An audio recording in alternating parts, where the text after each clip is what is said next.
नमस्कार बहनों और भाइयों। आज 23 अगस्त 2023 शाम 6:04 पे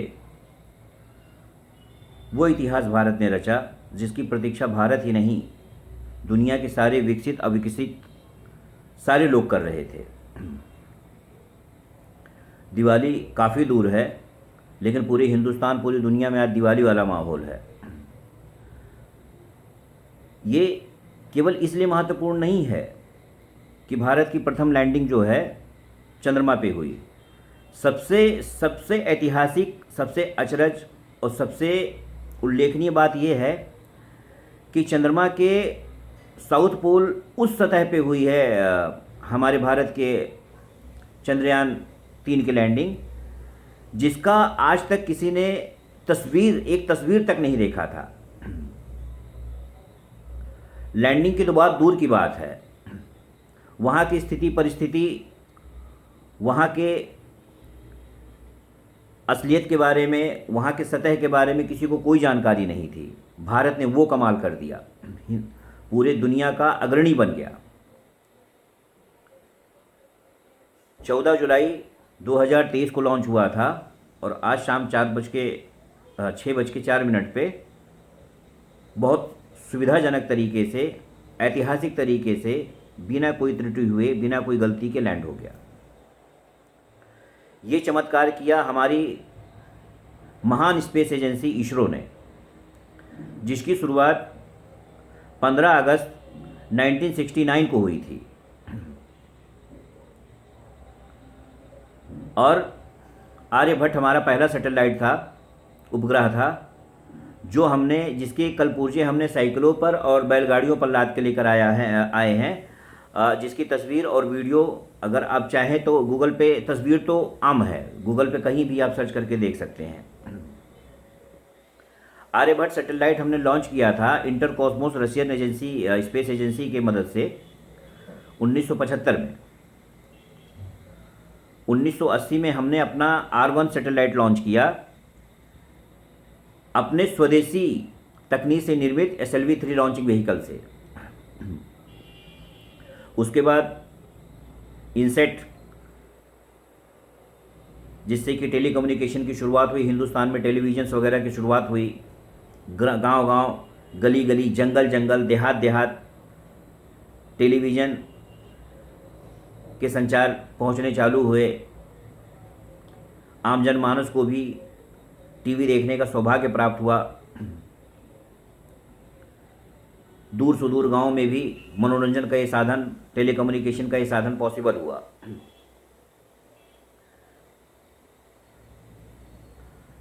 और इसरो की कामयाबी यही नहीं रुकी। इसरो ने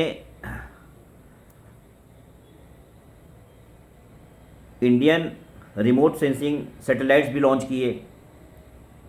गगन, इनका GPS बेस्ड जियो सिस्टम है, जो कि हमारे भारत के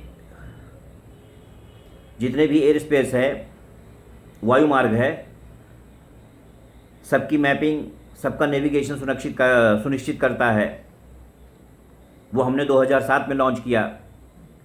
फिर हमने अपना खुद का स्वदेशी नेविगेशन सिस्टम नाविक लॉन्च किया 2020 में, जिसका की कवरेज हिंदुस्तान के, भारत के बॉर्डर से 930 मील के दायरे में है। 2 वर्जन है, रिस्ट्रिक्टेड वर्जन और स्टैंडर्ड वर्जन। याद है हमने कारगिल के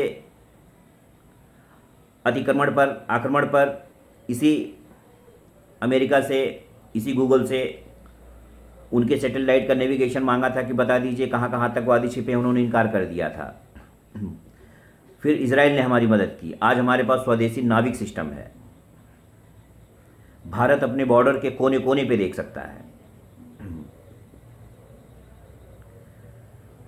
जो PSLV लॉन्च व्हीकल 1993 में अपने मैडन लैंडिंग में ही, अपने मैडन लॉन्चिंग में ही फेल हो गया था, वो PSLV भारत का, उसने वो इतिहास किया, वो इतना कामयाब घोड़ा साबित हुआ कि अब तक 50 लॉन्चिंग वो कर चुका है हिंदुस्तान और विदेश के सैकड़ों सैकड़ों सैटेलाइट्स के। उन सैटेलाइट्स में बड़े बड़े हस्तियों के भी सैटेलाइट्स हैं, जैसे अमेरिका हुए, इंग्लैंड हुए, बाकी लोग हुए, एलन मस्क हुए, ये सब हुए। इसकी कहानी यहीं पे नहीं रुकी। 5 नवंबर 2013 को मंगलयान मिशन लॉन्च हुआ और 24 सितंबर 2014 से उसने मंगल के परिक्रमा कक्ष में परिक्रमा भी करना चालू कर दिया। मंगल की कक्षा का वो परिक्रमा भी चालू कर दिया। तब से वो कार्यरत है, जिसका कि प्रसारण स्वयं नरेंद्र मोदी जी ने देखा था। चंद्रयान प्रथम 22 अक्टूबर 2008 को लॉन्च हुआ, जो चंद्रमा की कक्षा में भेजा जाने वाला हिंदुस्तान का पहला लूनार सैटेलाइट था। चंद्रयान 2 22 जुलाई 2019 में लॉन्च हुआ, जो कि फेल हो गया। चंद्रयान 3 14 जुलाई 2023 को लॉन्च हुआ, जो कि आज 23 अगस्त शाम को 6:04 पे सक्सेसफुली सफलतापूर्वक लैंड करके अपना इतिहास रचा। ये सफलता कोई मामूली सफलता नहीं है बहनों भाइयों। इंडियन एटॉमिक रिसर्च सेंटर जब से चालू हुआ है, विदेशी ताकतें हिंदुस्तान को आगे ना बढ़ने देने के लिए, हिंदुस्तान का रास्ता रोकने के लिए, हिंदुस्तान को गंभीर चोट पहुंचाने के लिए, हिंदुस्तान की तरक्की में खूनी बाधक बनने के लिए वो निरंतर हमारे वैज्ञानिकों को शिकार बनाते चले आए हैं। चाहे वो डॉक्टर होमी जहांगीर भाभा हो, जिनके दावा करते हैं कि हम 3 महीने में एटम बम बना लेंगे। 24 जनवरी 1966 को माउंट ब्लैंक में उनका विमान दुर्घटनाग्रस्त हो जाता है। चाहे डॉक्टर विक्रम साराभाई हो, जो मुंबई आने के लिए फ़ोन कर रहे थे डॉक्टर अब्दुल कलाम आज़ाद जी से, PSLV 3 लॉन्च करने की बात कर ही रहे थे,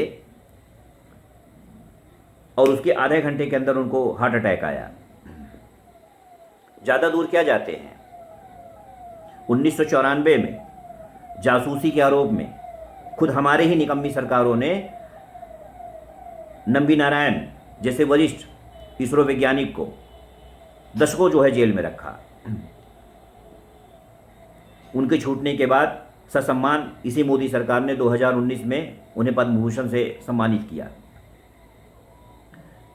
ये कोई मामूली छलांग नहीं है, ये कोई मामूली उछाल नहीं है।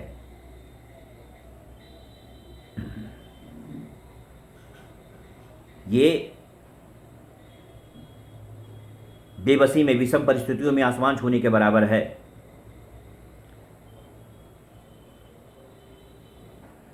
जिन्हें हौसले आ जाएं हर एक ठोकरों पर, वो दुनिया के आराम कब सोचते हैं।